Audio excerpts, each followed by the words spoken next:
We are MBA students from St. Berkman's College, Changnashiri. As part of our academic journey, we had the wonderful opportunity to interact with Mloft, a brand that has become a trusted name in handloom sarees, especially for weddings. Known for blending tradition with modern elegance, Mloft has set a benchmark in style and quality. Through this interview, we aim to understand the story, vision, and entrepreneurial spirit behind Mloft and how it continues to inspire in the world of fashion and business. Madam, Mloft ആണെങ്കിൽ അകത്തെ എൻവയോൺമെൻറ്റും പിന്നെ അതുപോലത്തെ working കൾച്ചറും അതൊക്കെ എങ്ങനെയുണ്ട് ഇവിടുത്തെ experience? Okay, ഞാൻ പറയുകയാണെങ്കിൽ നമുക്ക് എംലോഫ്റ്റിൽ നമ്മൾ സാധാരണ ഒരു ഇടത്ത് കാണുന്ന ഒരു രീതിയല്ല. നമ്മളിവിടെ ഭയങ്കര ഫ്രണ്ട്ലി അറ്റ്മോസ്ഫിയറാണ്. എല്ലാ സ്റ്റാഫും, അതായത് താഴെത്തൊട്ട് മുകളിലുള്ള എല്ലാ രീതിയിലും ഒരു ഫാമിലി മാതിരിയാണ് എംലോഫ്റ്റിൻ്റെ ഞാൻ പലയിടത്തും അത് കണ്ടിട്ടില്ല. ഞാനിവിടെ ഇങ്ങോട്ട് വന്നിട്ട് ഞാൻ അധികം നാളായിട്ടില്ല, കുറച്ച് നാളെ ആയിട്ടുള്ളൂ. എങ്കിൽ പോലും നമ്മൾ ഇതുവരെ ചെയ്തെടുത്തു എന്നല്ല, ഒത്തിരി വ്യത്യാസമാണ് ഇവിടുത്തെ ഒരു ഫാമിലി. എംലോഫ്റ്റ് ഫാം എന്ന് തന്നെയാണ് നമ്മളിവിടെ അറിയപ്പെടുന്നത്. അങ്ങനെ തന്നെയാണ് നമ്മൾ ഇവിടെ പോകുന്നത്. പിന്നെ കസ്റ്റമേഴ്സിൻ്റെ ട്രീറ്റ് എന്ന് പറഞ്ഞാൽ എനിക്ക് തോന്നുന്നു ഞങ്ങളാണ് ഏറ്റവും നല്ല സർവീസാണ് ഇവിടെ കൊടുക്കുന്നത്. മാക്സിമം ഞങ്ങൾ കസ്റ്റമേഴ്സിനെ എല്ലാവരും അറ്റൻഡ് ചെയ്യാറുണ്ട്. ഒരാൾ പോലും മിസ്സായി പോകുന്നില്ല എന്നുള്ളതാണ് എൻ്റെ ഒരു വിശ്വാസം. അതിന് ഭയങ്കര ഇമ്പോർട്ടൻസ് നമ്മൾ കൊടുക്കുന്നുണ്ട്. Ma'am, can you describe the overall experience at Mloft? I felt like each piece is very unique and no duplicates and intricate designs. I loved it, and the service is awesome too.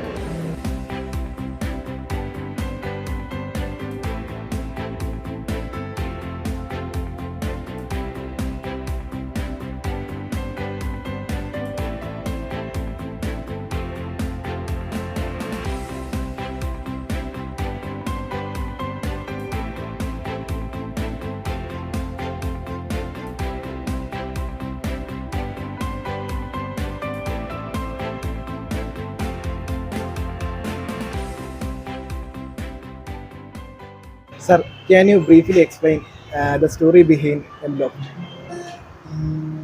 Story എന്ന് പറയുമ്പോൾ തന്നെ എനിക്കിതൊരു ആവശ്യമായിരുന്നു. അതായത് എൻ്റെ അപ്പൻ പുറത്തുമായിരുന്നു ഒരുപാട് വർഷങ്ങൾ. അപ്പം തിരിച്ചു കൊണ്ടുവരാൻ വേണ്ടിയിട്ട് എന്തെങ്കിലും ഒരു സംഭവം ചെയ്യണമായിരുന്നു.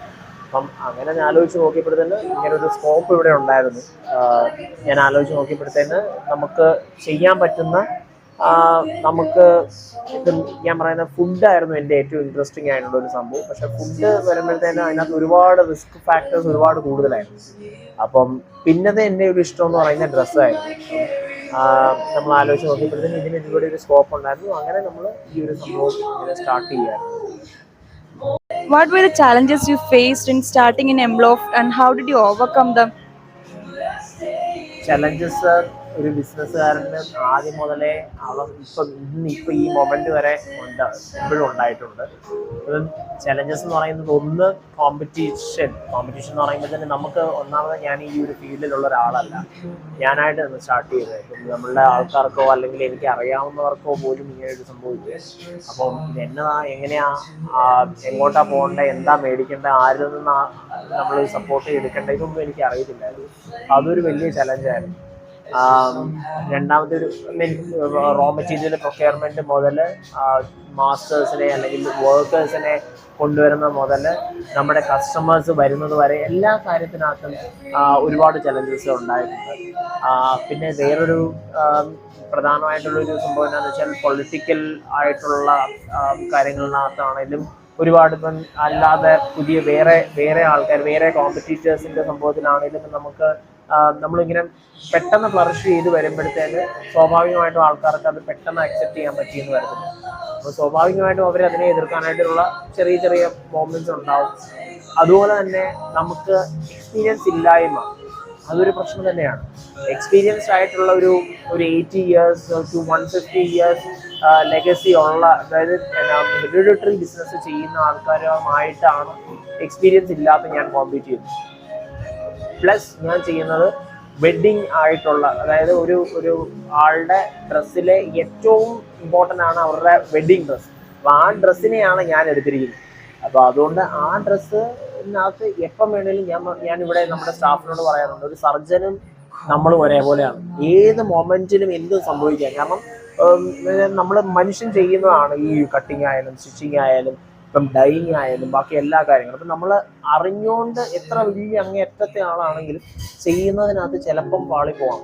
പക്ഷെ ആ സമയം ഈ പറഞ്ഞ പോലെ കല്യാണത്തിന്റെ തലേദിവസമോ തലേദിവസമോ ആണെങ്കിൽ നമ്മൾ ഈ സാധനം ആ സമയത്ത് കറക്റ്റായിട്ട് കേറ്റർ ചെയ്യുക എന്ന് പറയുന്നത്, അല്ലെങ്കിൽ ആ സാധനത്തെ ഇപ്പം ഫോർ എക്സാമ്പിൾ ഇപ്പോൾ ഒരു പെങ്കൊച്ചിന്റെ ഗൗൺ ശരിയായില്ല, പിറ്റേ ദിവസം കല്യാണമാണ്, എനിക്കത് ചെയ്ത് കൊടുത്ത് ഇപ്പം വേറെ ഇപ്പോൾ സ്റ്റാഫിന്റെ പ്രശ്നമാണ്, ഇതിന്റെ പ്രശ്നമാണ്, ഡൈങ്ങിന്റെ പ്രശ്നമാണ്, ഇതൊന്നും എനിക്ക് ഓപ്ഷൻ ഇല്ല. ആരുടെ പ്രശ്നം എന്നുള്ളതല്ല, ഞാനാണ് അവിടെ നിൽക്കേണ്ടത്.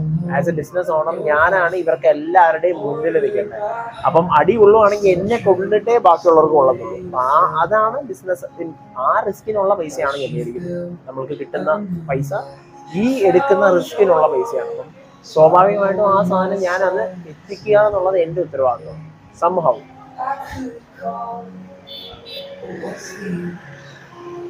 What are the future plans of MLoft?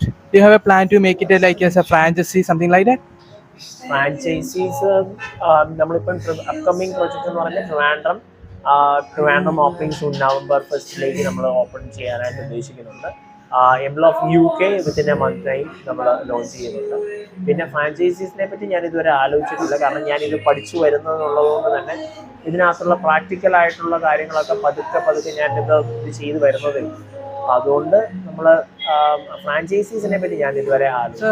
Can you give an advice to the youngsters who want to become a good entrepreneur?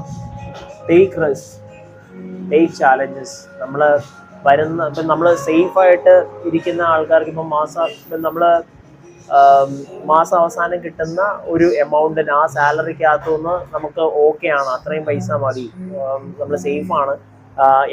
എങ്ങനെയൊക്കെ ചെയ്താലും മാസത്തിന്റെ അവസാനം നമുക്കൊരു സാലറി കിട്ടും. അങ്ങനെയുള്ളതിനകത്ത് നമ്മൾ സാറ്റിസ്ഫൈഡ് ആവുകയാണെന്നുണ്ടെങ്കിൽ നമ്മൾ സേഫായിട്ട് തന്നെ ഇരിക്കുക. അല്ല, നിങ്ങൾക്കൊരു എക്സ്ട്രാ എന്തെങ്കിലും വേണമെന്നുണ്ടെങ്കിൽ you have to do something extra. എപ്പോഴും നമ്മൾ അത് ആലോചിക്കേണ്ടത്. ഇപ്പോഴേ നമ്മൾ റിസ്കുകൾ എടുക്കാനായിട്ട് തയ്യാറായിരിക്കണം. നമ്മൾ എടുക്കുന്ന റിസ്കിന് ഇക്വലൻ്റ് ആയിരിക്കും നമുക്ക് കിട്ടുന്ന തരം.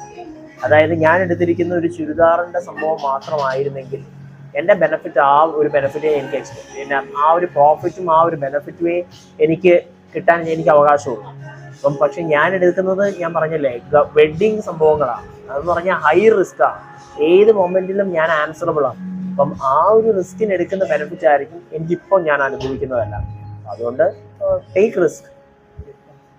Thank you.